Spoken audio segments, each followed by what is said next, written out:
జిల్లా పార్టీ అధ్యక్షులు మాజీ శాసనసభ్యులు డాక్టర్ మెత్కానంద్ గారు, అదేవిధంగా ఈరోజు రాపోల్ గ్రామంలో హరీష్ రావు గారి పర్యటనను అడ్డుకోవాలనే భాగంగా ఉదయం నుండి గౌరవ పరిగి మాజీ శాసనసభ్యులు కొప్పుల మహేష్ అన్న గారు ఈరోజు ఉదయం అరెస్టు చేసి దారూరుకు తీసుకురావడం జరిగింది.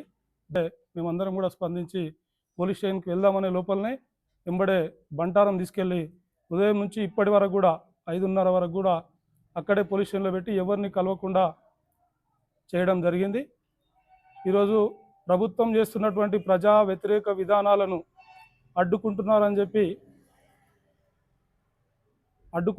ఒకే ఒక్క కారణంతో ఈరోజు పోలీస్ స్టేషన్లో వేసి నిర్బంధించడం, ఎక్కడికక్కడ నాయకులందరూ కూడా నియోజకవర్గంలోని నాయకులను కాకుండా ఇక పరిగి అదేవిధంగా జిల్లాలోని నాయకులందరినీ కూడా అరెస్ట్ చేయడం చాలా తీవ్రంగా ఖండిస్తూ ఉన్నాం.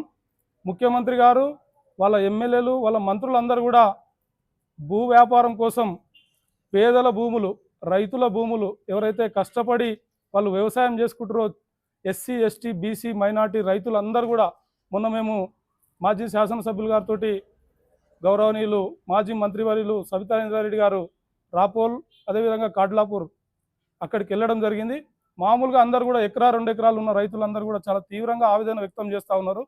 మేము గతంలో 40 సంవత్సరాల నుంచి భూములన్నీ కూడా చేసుకున్నాం, బోర్లు వేసుకున్నాం, పంటలు పండించుకుంటా ఉన్నాం, దానే మాకు జీవనోపాధి అని చెప్పడం చూసి కన్నీరు పెట్టిర్రు. వాళ్లకు సంఘీభావంగా ఈరోజు ప్రభుత్వం వాళ్ళ దగ్గర తీసుకొని పెద్ద రియల్ ఎస్టేట్ వ్యాపారస్తులకు ఇవ్వాలనే ఉద్దేశంతో చేస్తున్న దాన్ని అడ్డుకోవాలనే ఉద్దేశంతో ఈరోజు హరీష్ రావు గారి పర్యటనలను అడ్డుకోవడం జరిగింది. కాబట్టి ఈరోజు మన వికారాబాద్ నియోజకవర్గంలోని 2 పోలీస్ స్టేషన్లలో మహేష్ గారి అక్రమ అరెస్టును నిరసనగా మేము తీవ్రంగా ఖండిస్తూ ఉన్నాం.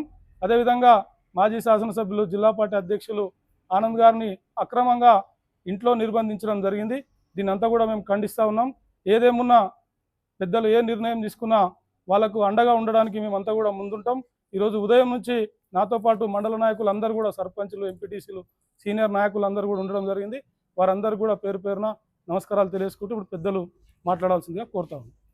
వ్యాప్తంగా బీఆర్ఎస్ పార్టీలను నాయకులందరినీ కూడా హౌస్ అరెస్ట్ చేయడంతో పాటు ఎంతోమందిని అరెస్ట్ చేయడం జరిగింది.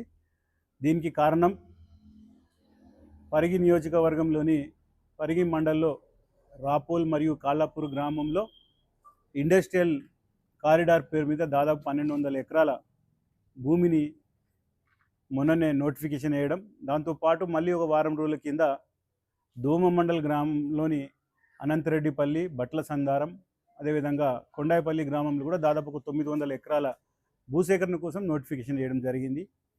ఇదంతా కూడా రేవంత్ రెడ్డి ఆయన నియోజకవర్గానికి ఏదైతే రేడియల్ రోడ్ వేస్తుండో ఆ రోడ్ పక్కన ఉన్నటువంటి గ్రామాల్లో భూసేకరణ చేయాలని నోటిఫికేషన్ ఇచ్చింది. ఆల్రెడీ ఆ రేడియల్ రోడ్ కోసం దాదాపు పరిగి నియోజకవర్గంలో 12 గ్రామాల్లో దాదాపు 500 ఎకరాలకు నోటిఫికేషన్ వేయడం జరిగింది. దాంట్లో 400 ఎకరాలు పట్టా ల్యాండు, ఒక 99 ఎకరాలే ప్రభుత్వ ల్యాండ్.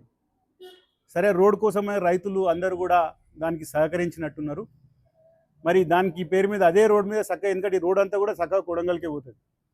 ఎందుకంటే పరిగికి ఇప్పుడు కొడంగల్ పోవాలంటే వయా పరిగి కూడా 4 లేన్ రోడ్ అయింది, షాద్నగర్ నుంచి 4 లేన్ అయింది, మహబూబ్ నగర్ చించోలి కూడా ఇప్పుడు 4 లేన్ రోడ్ అయింది. కొడంగల్ పోనికి ఎటు అయినా కూడా 4 లేన్ రోడ్స్ అయినాయి. అయినా కూడా రోడ్ అవసరం లేదు, రేడియల్ రోడ్.